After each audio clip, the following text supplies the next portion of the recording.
নমস্কার বন্ধুরা, কণিকাস কিচেনে আপনাদের সবাইকে অনেক অনেক স্বাগত জানাচ্ছি। সবার প্রথমে আমার সকল দর্শক বন্ধুদের জানাই বড়দিনের অনেক অনেক শুভেচ্ছা ও ভালোবাসা। আজকে আমি আপনাদেরকে কোনো রকম ওভেন ছাড়াই গ্যাসের চুলায় দারুণ সুস্বাদু নরম তুলতুলে ও স্পঞ্জি প্লাম কেক বা ফ্রুট কেক বানিয়ে দেখাবো। পুরো ভিডিওটি না দেখলে আপনারা বুঝতেই পারবেন না যে এটা বানানো কতটা সহজ। সঙ্গে থাকবে অনেক টিপস অ্যান্ড ট্রিক্স যেগুলো ফলো করলে আপনাদেরও কেক হবে একদম পারফেক্ট। চলুন তাহলে আর দেরি না করে বানানো শুরু করা যাক আমার আজকের রেসিপি। ফ্রুট কেক বানাবার জন্য সবার প্রথমে একটা মিক্সিং বোলের মধ্যে নিয়ে নিচ্ছি একটা ছোট বাটির 1 বাটি পরিমাণে আইসিং সুগার বা চিনির গুঁড়ো। এখন দিচ্ছি দুধ, একটা গ্লাসের হাফ গ্লাস দুধ আমি দিয়ে দিলাম।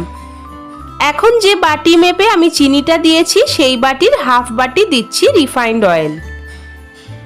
1 চামচ মতন দিচ্ছি ভ্যানিলা এসেন্স।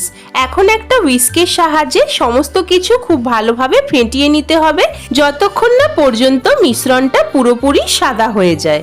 মিশ্রণ আমাদের ভালোভাবে সাদা হয়ে গেছে।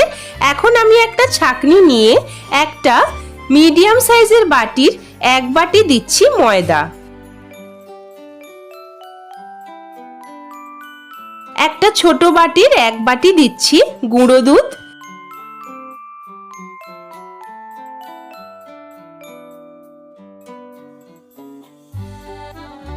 হাফ চামচ দিচ্ছি বেকিং সোডা,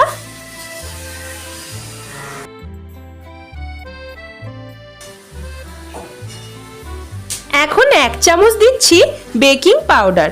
সমস্ত শুকনো উপকরণগুলোকে ভালোভাবে এবার চেলে নিচ্ছি।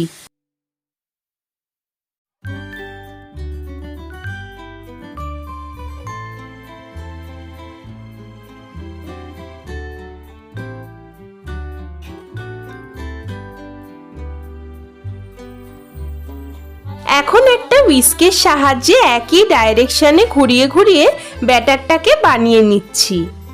ব্যাটার আমাদের একটু ঘন হয়ে গেছে, তাই একটু লিকুইড দুধ এর মধ্যে আমি দেব। অল্প একটু লিকুইড দুধ এর মধ্যে দিয়ে দিলাম। এখন আলতো হাতে খুবই আস্তে আস্তে ঘুরিয়ে ঘুরিয়ে ব্যাটারটাকে বানিয়ে নিচ্ছি, আর একই ডাইরেকশনেই ঘোরাতে হবে। এখন দেখতেই পাচ্ছেন বন্ধুরা, ব্যাটার আমাদের একদম পারফেক্ট হয়েছে। এই রকম কনসিস্টেন্সি একদমই পারফেক্ট ফ্রুট কেকের জন্য। খুব বেশি গাঢ়ও না আবার খুব বেশি পাতলাও না। এখন 2 চামচ মতন দিচ্ছি টুটি ফ্রুটি, অল্প একটু দিচ্ছি কিশমিশ। আপনাদের পছন্দ মতন আপনারা যে কোনো ড্রাই ফ্রুটস ব্যবহার করতে পারেন। 2 চামচ মতন দিচ্ছি মোরব্বা কুচি।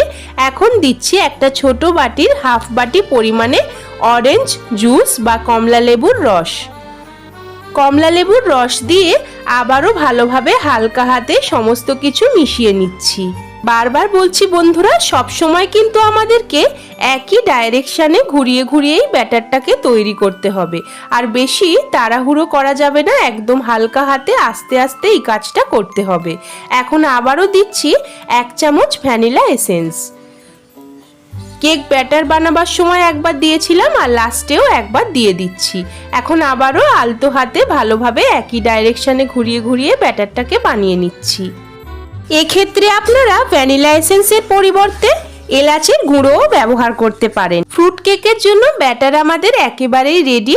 এখন 1 চামচ দিচ্ছি ভিনিগার। ভিনিগার যদি আপনাদের কাছে না থাকে সেক্ষেত্রে আপনারা লেবুর রসও ব্যবহার করতে পারেন। এখন আবারও আলতো হাতে ভালোভাবে একটু মিক্স করে নিচ্ছি ভিনিগারের সঙ্গে ব্যাটারটাকে।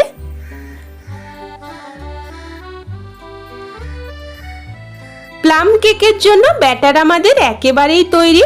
এখন আমি যে পাত্রটার মধ্যে কেকটাকে বেক করব তাতে ভালোভাবে একটু রিফাইন্ড অয়েল গ্রিস করে নিচ্ছি। এতে করে কেকটা আমাদের ডিমোল্ড করতে খুবই সুবিধা হবে। আপনারা চাইলে এক্ষেত্রে বাটার ব্রাশও করে নিতে পারেন। এখন একটা সাদা কাগজ দিয়ে দিচ্ছি। এখানে কিন্তু আমি কোনো রকম বাটার পেপার ব্যবহার করিনি, এমনি লেখালেখি সাদা কাগজটাই ব্যবহার করেছি। আবারও ব্রাশের সাহায্যে ভালোভাবে তেলটা চারিদিকে লাগিয়ে নিচ্ছি। এখন আমি কেকের ব্যাটারটা কেক টিনের মধ্যে দিয়ে দিচ্ছি এইভাবে।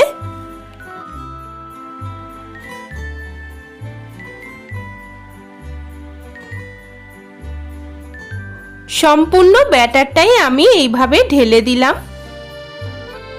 এখন আমি কেকের পাত্রটাকে ভালোভাবে একটু ওপর থেকে ফেলে ফেলে ড্যাব ড্যাব করে নিচ্ছি। এক্ষেত্রে যদি কোনো বড় বাবলস থেকে যায় সেটা রিলিজ হয়ে যায় আর আমাদের কেকটা ভীষণই ফ্লাফি তৈরি হয়। ওপর থেকে সাজাবার জন্য কিছুটা পরিমাণে ড্রাই ফ্রুটস আমি দিয়ে দিচ্ছি। এখানে দিয়েছি চেরি, কাজু, কিছুটা কিশমিশ আর দেব অল্প একটু টুটি ফ্রুটি। আপনাদের পছন্দসই যে কোনো ড্রাই ফ্রুটস আপনারা এখানে ব্যবহার করতে পারেন। দেখতেই দেখুন কি সুন্দর লাগছে। কেক আমাদের বেক করে নেওয়ার জন্য একেবারেই তৈরি। এখানে আগে থেকেই আমি হাই ফ্লেমে একটা পাত্র বসিয়ে প্রিহিট করতে রেখে দিয়েছিলাম। ওপরে দিয়েছি কিছুটা বালি আর তার উপরে দিয়েছি একটা স্ট্যান্ড। এখন কেকের পাত্রটিকে এই প্রিহিটেড পাত্রর মধ্যে রেখে দিলাম। ঢাকা দিয়ে এখন 10 মিনিটের জন্য হাই ফ্লেমে, তারপর 25 মিনিটের জন্য মিডিয়াম টু লো ফ্লেমে কেকটাকে ভালোভাবে বেক করে নেব। প্রায় 15 মিনিট পর আমি ঢাকনাটা খুলে কেকটা একটু চেক করে নিচ্ছি। দেখুন বন্ধুরা কত সুন্দর ফুলেছে আমাদের কেকটা। এখন আমি আবারও ঢাকা দিয়ে দিলাম। ঢাকা দিয়ে 20 মিনিট পর আমি খুলে দেখছি। দেখুন বন্ধুরা কত সুন্দর কালার হয়েছে আমাদের কেকটা। আর একটা নাইফের সাহায্যে অল দ্য ওয়ে এইভাবে একটু কেকের মধ্যে ঢুকিয়ে দেখে নিলাম। নাইফ একেবারেই পরিষ্কার এসেছে, তার মানে কেক আমাদের একদম তৈরি। এবার এটাকে আমি নামিয়ে ভালোভাবে ঠান্ডা করে নেব। কেক বানাবার সময় কিন্তু বারবার খুলে খুলে দেখা যাবে না, সেক্ষেত্রে কেকটা নিচের দিকে বসে যাবে বা ডেবে যাবে। এখন ভালোভাবে প্রথমে আমি ঠান্ডা করে নিয়ে একটা ছুরির সাহায্যে চারিপাশটা ছাড়িয়ে এইভাবে কেকের পাত্রটিকে উল্টো করে কেকটাকে ডিমোল্ড করে নিচ্ছি। দেখুন বন্ধুরা কেক আমাদের এতটাই পারফেক্ট হয়েছে যে কাগজটা আমরা দিয়েছিলাম সেটা অটোমেটিক খুলে বেরিয়ে গেছে। কোনো রকম কিন্তু আমাকে নিজে থেকে বের করতে হয়নি। আর দেখতে দেখুন কত সুন্দর লাগছে। এই কেক কিন্তু দোকানের চেয়ে কোনো অংশে কম নয়। আমার আজকের এই ফ্রুট কেক বা প্লাম কেকের রেসিপিটি যদি আপনাদের ভালো লেগে থাকে তবে অবশ্যই বাড়িতে একবার বানিয়ে আমাকে কমেন্ট করে জানাতে ভুলবেন না যে আপনাদের কেমন লাগলো। ভালো লাগলে প্লিজ আমার ভিডিওটিকে একটি লাইক করবেন, আমার চ্যানেলকে সাবস্ক্রাইব করে আমার পাশে থাকবেন। পাশে থাকা বেল আইকনটিকেও প্রেস করে দেবেন যাতে চ্যানেলে আমি যখনই কোনো নতুন ভিডিও দেব আপনারা সবার আগে দেখতে পেয়ে যান। আর আমার এই কেকের ভিডিওটিকে বন্ধুদের সঙ্গেও বেশি বেশি করে একটু শেয়ার করে দেবেন। আজকের মতন এই পর্যন্তই। আবারও হাজির হয়ে যাব নতুন কোনো রান্নার রেসিপি নিয়ে। সেই পর্যন্ত আপনারা সবাই খুব ভালো থাকুন ও সুস্থ থাকুন।